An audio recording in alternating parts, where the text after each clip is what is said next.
नमस्कार दोस्तों, स्वागत है आप सभी का आपके अपने चैनल द रिटेल इन्वेस्टर में। गाइज, यहाँ पे मैं जिस स्टॉक की चर्चा करने वाला हूँ वो आपके स्क्रीन में है।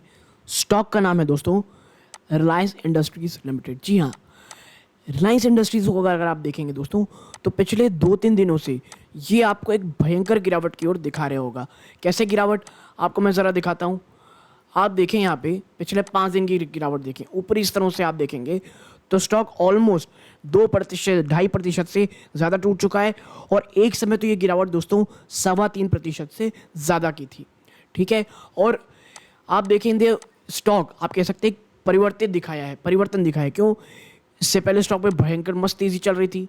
पिछले अगर मैं आपको ये रहा देखिए 26 जून, ठीक है, पिछले 100 महीने की बात ही देखेंगे, स्टॉक निचले स्तरों से ऑलमोस्ट 13.5% ज़्यादा की तेज़ी दिखाया जब जियो के मर्जर की खबर सामने आई।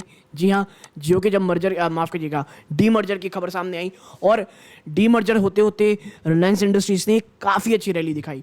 और जब डीमर्जर हुआ उसके बाद देखें तो जैसा कि तय था स्टॉक में कमज़ोरी देखने को मिली। ठीक है, और अभी भी कमज़ोरी दिखा रहा है। आप देखेंगे तो पिछले 2-3 दिनों में ऐसी भी कुछ खबरें आई जिसमें रिलायंस इंडस्ट्रीज़ को वाकई में बड़ा झटका दिया। और जिसमें एक सबसे बड़ा दोस्तों जो सरकार ने आप कह सकते हैं जो एक टैक्स लगाती हैं क्रूड ऑयल के लिए, उसके ऊपर जो सरकार ने एक बड़ा टैक्स अनाउंस किया, क्योंकि पिछले कुछ समय से वो टैक्स नहीं लगता था।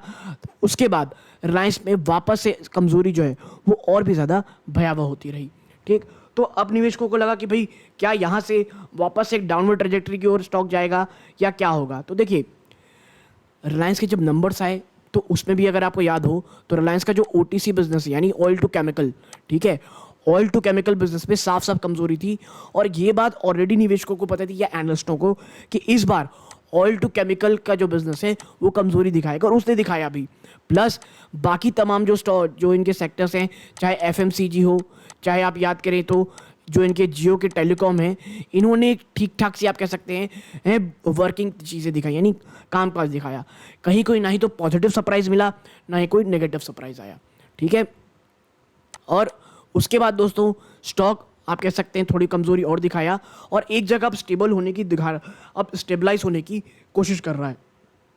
और भारत सरकार का जो आप कह सकते हैं जो क्रूड टैक्स लगाया गया है, कहना चाहिए वो भी आपके मुझे लगता है जो भी उसकी जो नेगेटिविटी चीज़ थी वो अब आप कह सकते हैं ऑलरेडी शेयर प्राइस में आप कह सकते हैं प्राइस इन हो चुकी है दोस्तों। ठीक है, तो ओवरऑल जो सरकार ने, जिसे हम कहते हैं क्या, विंडफॉल टैक्स ऑलरेडी लगा दिया था, उसका भी नेगेटिव असर ऑलरेडी प्राइस इन हो चुका है।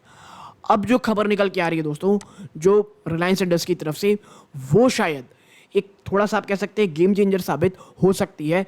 और वो क्या है दोस्तों, और वो एक ऐसी चीज़ है, अगर रिलायंस उसमें सक्सेसफुल हो जाता है तो आने वाले समय में यकीन मानिए रिलायंस इंडस्ट्रीज काफ़ी आगे निकल जाएगी अन्य निवेशकों से। क्या है वो आप देखें, RIL gear up to produce green hydrogen in 2 years। जी हाँ, RIL की ये मानना है कि आने वाले 2 सालों में वो ग्रीन हाइड्रोजन यानी प्योर और साफ सुथरी एनर्जी प्रोड्यूस करनी शुरू कर देगी। जी हाँ, और अगर ऐसा होता है तो मैं फिर कहूँगा एक बहुत बड़ा गेम चेंजर वो साबित होगा। देखिए, RIL is laying down infrastructure for disbursement of green hydrogen from its proposed plant in Gujarat as it prepares to begin production of the fuel by 2025. 3 officials aware of the development said.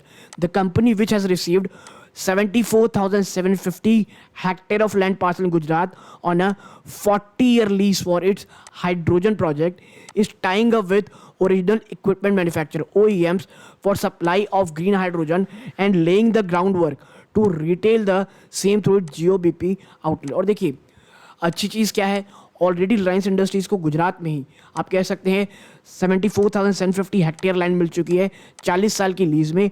और आप देखिए जो ये जियो और BP की जो आप कह सकते हैं टाई अप है, ये किस तरह बहुत चीज़ आगे बढ़ेगी। और आप कह सकते हैं रिलायंस इंडस्ट्री का ये मानना है कि इनका जो गुजरात प्लांट है ये आने वाले 2025 तक ग्रीन हाइड्रोजन जो आप कह सकते क्षेत्र में एक बहुत ही बड़ा कीर्तिमान स्थापित करेगा, वहाँ से प्रोडक्शन शुरू कर देगा।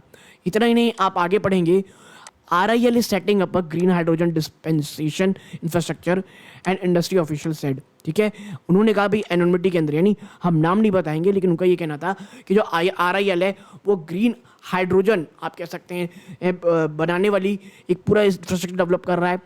कंपनी जो टारगेट कर रही है दोस्तों वो ये है कि ग्रीन हाइड्रोजन, देखिए ग्रीन हाइड्रोजन वो होता है जो प्योर एनर्जी से बनता है, यानी उसे प्रोड्यूस करने के लिए कहीं से भी कोई भी आप कह सकते हैं कि आप कह सकते हैं नॉन रिन्यूएबल एनर्जी का उपयोग नहीं किया जाता है।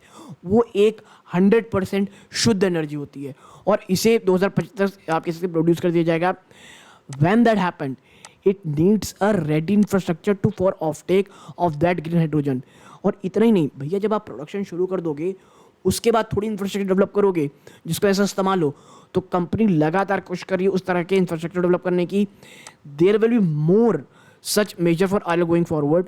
देखिए इसके असर इसके जवाब में RIL ने कोई भी रिस्पॉन्ड नहीं दिया, ईमेल जो भी भेजा गया उनको, ठीक है।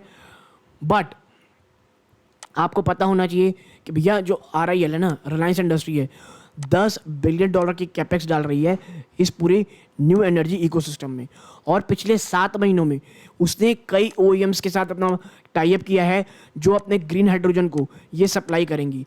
और देखिए इसी तहत फरवरी में RIL और अशोक लेलैंड ने इंडिया की पहली hydrogen internal combustion engine technology solution heavy duty trucks के लिए लॉन्च कर दी। यानी आप देखें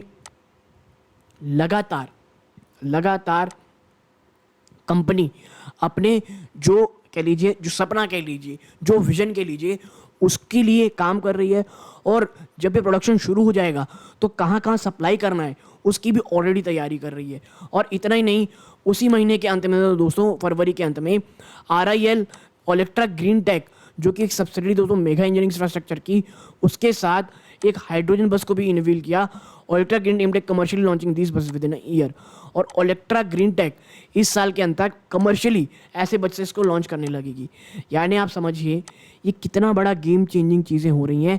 और आपको पता होगा जुलाई की ही बात है, RIL ने कोलैबोरेट किया है भारत बेंज के साथ और इंडिया की पहली इंटरसिटी लग्जरी कॉन्सेप्ट कोच जो कि हाइड्रोजन फ्यूल सेल के साथ चलेगी, उसे अनवील किया है।